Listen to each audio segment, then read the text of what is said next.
የኔን አሁን የምነግራችሁን ታሪክና አስደማሚ እጅ ካፍ የሚያስጭን ታሪክ እስከ መጨረሻ ሰዓት ተከታትላችሁ ይሄ ዩቲዩበር ሰርቶታል የምትሉ ከሆነ በኮሜንት አሳውቁኝ።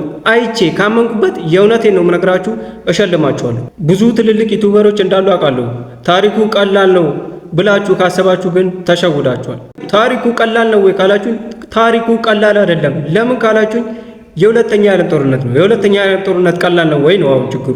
ሁለተኛ የዓለም ጦርነትን የሚያክል ሊያስቀር የሚችል ክስተት ነበረ ተከስቶ ነበረ ብላችሁ ስንቶቻችሁ ታውቃላችሁ ነው?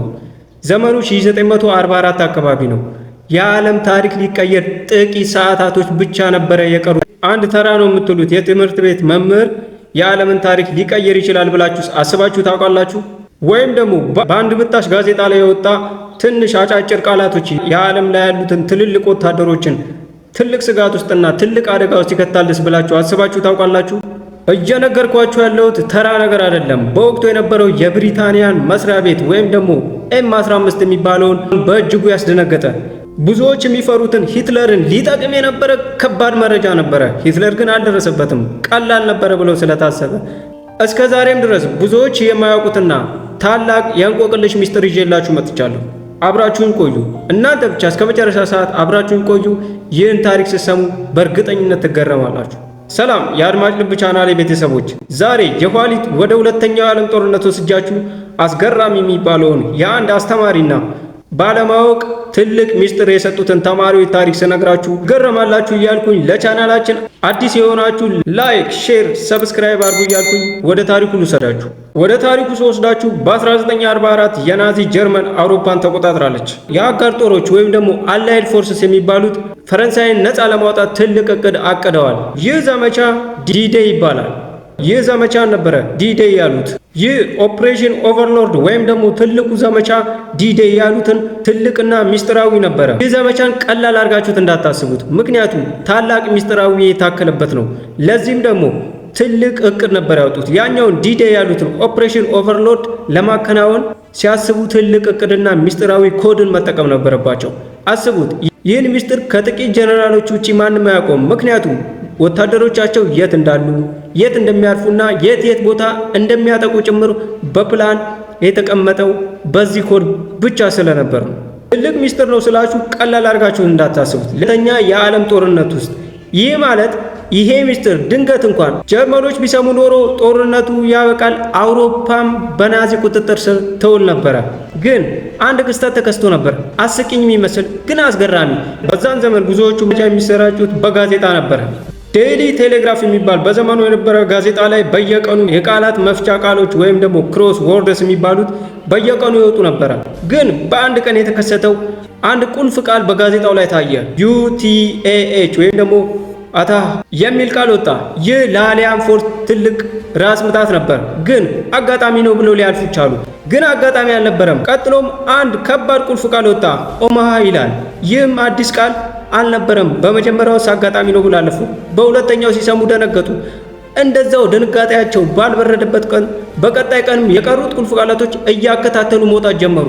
ይሄኔ ነው የአሊያን ፎርስን ፈረንሳይን የሚያናውጥ አዲስ ከባድ ራስ ምታት ያጋጠሙት።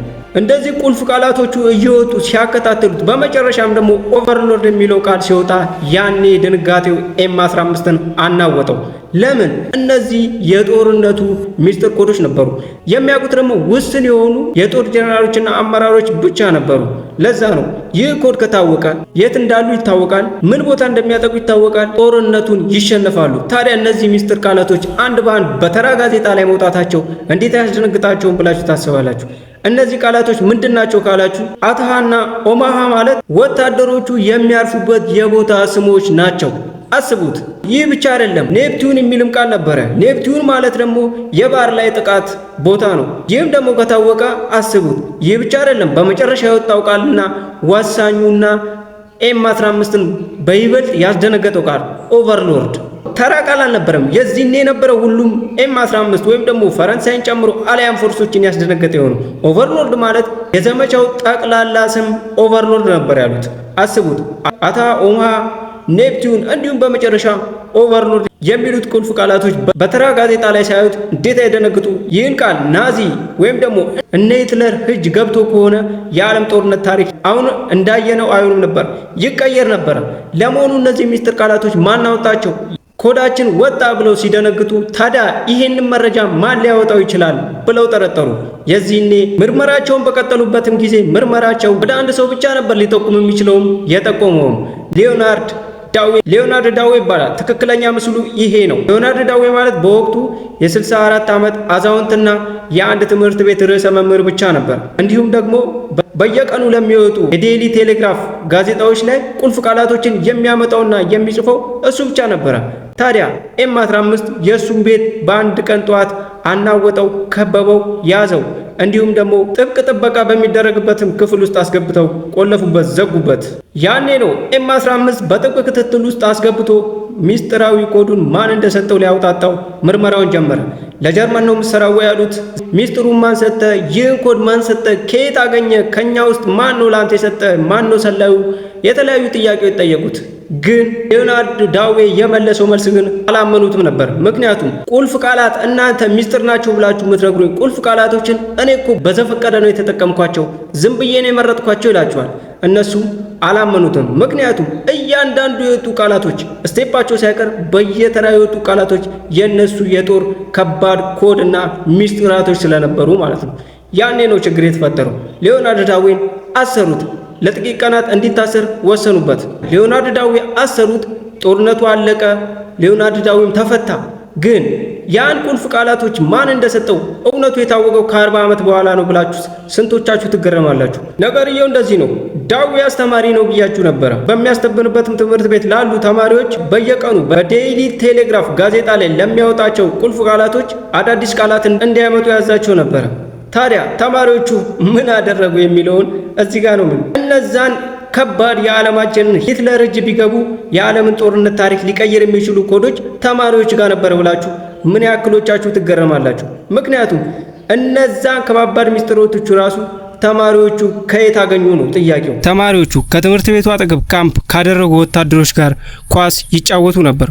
ወታደሮቹ በንግግራቸው ውስጥ አታ ኦማሃ ኔፕቱንና ኦቨርሎርድ የተባሉትን እነዛን ቁልፍ ሚስጥራቶች በመሃል ያወሩ ነበር። ይህኔ ደግሞ ተማሪዎቹ በአስተማሪያቸው የተባሉትን ትዝ አላቸው።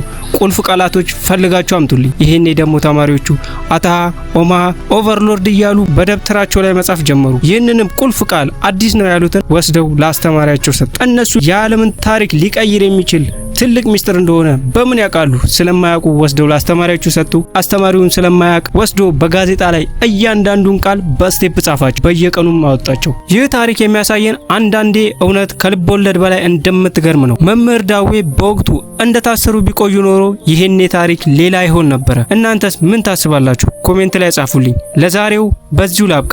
ቪዲዮውን ከወደዳችሁት ላይክ፣ ለሌሎችም ሼር፣ ለእናንተም ሰብስክራይብ አድርጉ። የቴሌግራም ቻናላችንም ቤተሰብ ለመሆን ከታች ያለውን ሊንክ ተጫኑ እያልኩኝ በሌላ ቪዲዮ እስከምንገናኝ ቸር ቆዩልኝ እያልኩኝ አድማጭ ልብ በተግባር እወዳችኋለሁ። ቻው።